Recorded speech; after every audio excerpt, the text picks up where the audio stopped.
small point within ourselves may not stop until it has brought the entire frame of reality under a systematic conception optimistic enough to be congenial with its needs.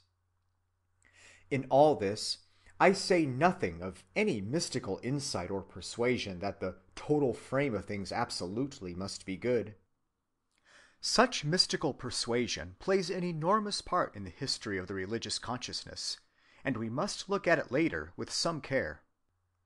But we need not go so far at present. More ordinary, non-mystical conditions of rapture suffice for my immediate contention. All invasive moral states and passionate enthusiasms make one feelingless to evil in some direction.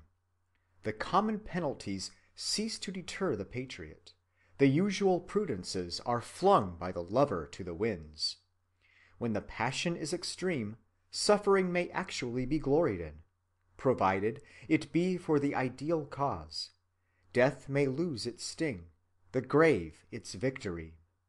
In these states, the ordinary contrast of good and ill seems to be swallowed up in a higher denomination, an omnipotent excitement which engulfs the evil, and which the human being welcomes as the crowning experience of his life.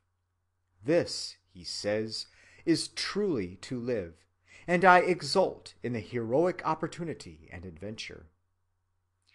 The systematic cultivation of healthy-mindedness as a religious attitude is therefore consonant with important currents in human nature, and is anything but absurd. In fact, we all do cultivate it more or less, even when our professed theology should in consistency forbid it. We divert our attention from disease and death as much as we can, and the slaughterhouses and indecencies without end on which our life is founded are huddled out of sight and never mentioned, so that the world we recognize officially in literature and in society is a poetic fiction, far handsomer and cleaner and better than the world that really is. Footnote. Quote, "As I go on in this life day by day, I become more of a bewildered child. I cannot get used to this world, to procreation, to heredity, to sight, to hearing. The commonest things are a burden. The prim, obliterated, polite surface of life, and the broad, body and orgiastic or Maenadic foundations form a spectacle to which no habit reconciles me." Close quote. Robert Louis Stevenson. End footnote. The advance of liberalism, so-called, in Christianity during the past 50 years may fairly be called a victory of healthy-mindedness within the Church over a morbidness with which the old hellfire theology was more harmoniously related. We have now whole congregations whose preachers, far from magnifying our consciousness of sin, seem devoted rather to making little of it. They ignore or even deny eternal punishment, and insist on the dignity rather than on the depravity of man. They look at the continual preoccupation of the old-fashioned Christian with the salvation of his soul as something sickly and reprehensible rather than admirable, and a sanguine and muscular attitude, which to our forefathers would have seemed purely heathen, has become in their eyes an ideal element of Christian character. I am not asking whether or not they are right. I am only pointing out the change. The persons to whom I refer have still retained for the most part their nominal connection with Christianity, in spite of their discarding of its more pessimistic theological elements. But in that theory of evolution which, gathering momentum for a century, has within the past 25 years swept so rapidly over Europe and America, we see the ground laid for a new sort of religion of nature, which has entirely displaced Christianity from the thought of a large part of our generation. The idea of a universal evolution lends itself to a doctrine of general meliorism and progress which fits the religious needs of the healthy-minded so well that it seems almost as if it might have been created for their use. Accordingly, we find evolutionism interpreted thus optimistically and embraced as a substitute for the religion they were born in, by a multitude of our contemporaries who have either been trained scientifically or been fond of reading popular science, and who had already begun to be inwardly dissatisfied with what seemed to them the harshness and irrationality of the orthodox Christian scheme. As examples are better than descriptions, I will quote a document received in answer to Professor Starbuck's circular of questions. The writer's state of mind may by courtesy be called a religion, for it is his reaction on the whole nature of things. It is systematic and reflective, and it loyally binds him to certain inner ideals. I think you will recognize in him, coarse-meated and incapable of wounded spirit as he is, a sufficiently familiar contemporary type. Question: what does religion mean to you?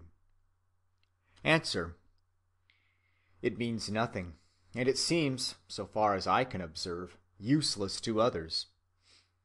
I am 67 years of age, and have resided in X 50 years, and have been in business 45.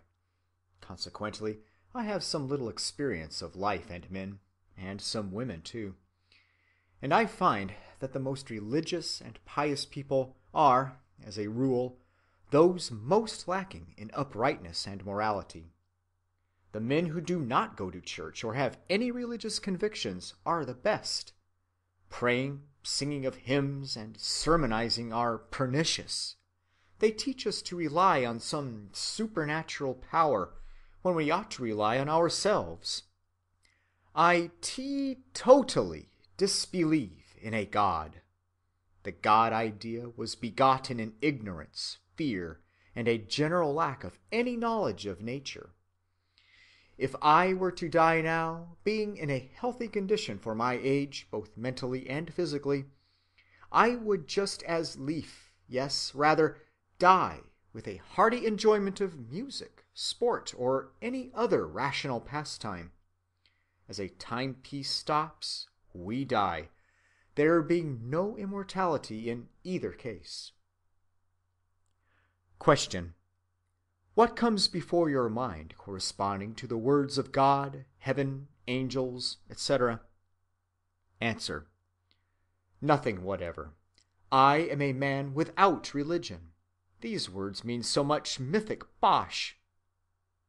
Question: have you had any experiences which appeared providential? Answer: none whatsoever. There is no agency of the superintending kind. A little judicious observation as well as knowledge of scientific law will convince anyone of this fact. Question: what things work most strongly on your emotions? Answer: lively songs and music. Pinafore instead of an Oratio. I like Scott, Burns, Byron, Longfellow, especially Shakespeare, etc., etc. Of songs, the Star-Spangled Banner, America, Marseillaise, and all moral and soul-stirring songs, but wishy-washy hymns are my detestation. I greatly enjoy nature, especially fine weather, and until within a few years used to walk Sundays into the country, 12 miles often, with no fatigue, and bicycle 40 or 50. I have dropped the bicycle.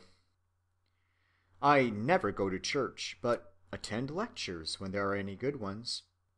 All of my thoughts and cogitations have been of a healthy and cheerful kind, for instead of doubts and fears, I see things as they are, for I endeavor to adjust myself to my environment. This I regard as the deepest law. Mankind is a progressive animal. I am satisfied he will have made a great advance over his present status 1,000 years hence. Question: what is your notion of sin? Answer: